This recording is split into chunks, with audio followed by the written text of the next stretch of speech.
Nikuombeni sana wananchi wenzangu. Kuna baadhi ya wanasiasa wanapita katika majukwaa wakishajiisha mambo mbalimbali ambayo hayana mustakabali mzuri na taifa letu. Na kuombeni sana tuzipuuze kauli za wanasiasa hao. Sisi letu ni kuhakikisha tunadumisha amani ili tuweze kupata maendeleo.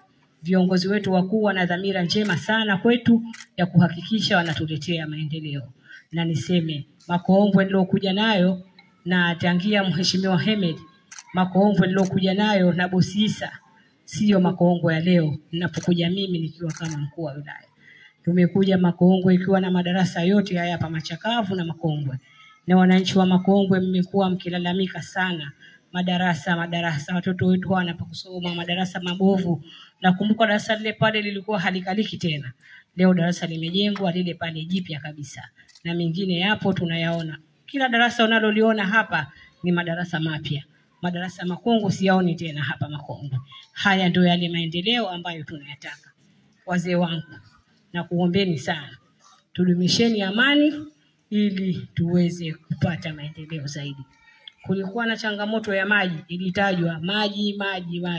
Sifikiri kama changamoto ile sasa ipo hapa Makongwe, au kama ipo basi mnieleze ili niweze kwenda kusimamia na pale palipobaki paweze kutekelezwa. Kwa hiyo nikuombeni wananchi wenzangu, siku ya tarehe 29 ndio siku yetu sisi wananchi wa kawaida kwenda kupiga kura, na sio siku ya tarehe 28 kama wale wengine wanavyotuambia. Siku ya tarehe 28 imewekwa maalum kwa vyombo vya usalama, na siku ya tarehe 29 ndio tutapiga sisi raia wa kawaida. Na nikwambieni, hakuna mtu ambaye atadhulumiwa haki yake wala hakuna mtu ambaye ataonewa. Siku ya tarehe 28 si mimi mkuu wa wilaya, si mkuu wa mkoa, si mheshimiwa rais mwenyewe hendi kupiga kura siku ya tarehe 28. Sote sisi tunapiga kura siku ya tarehe 29. Na nyinyi nyote siku yenu ya kupiga kura hapa katika skuli ya Makongwe ni siku ya tarehe 29. Na ukimaliza kupiga kura ni kuombe mwananchi mwenzangu, rudi nyumbani, kafanye shughuli zako za maendeleo. Wale wa baba kama wanakwenda zao Pwani, wende zao Pwani. Jioni tukimaliza kupiga kura, matokeo yatatoka, mwenye haki yake atapewa haki yake.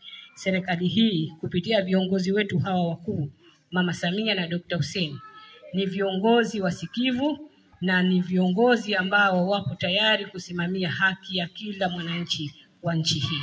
Kwa hiyo nikwambieni msiwe na wasiwasi, haki ya kupiga kura ni haki ya kila mtu, lakini na haki ya kutangazwa kuwa mshindi ni haki ya kila mgombea ambaye atakuwa ameshinda katika kisanduku cha kura. Msipotoshwe, wenzetu wapo kwa ajili ya kutupotosha.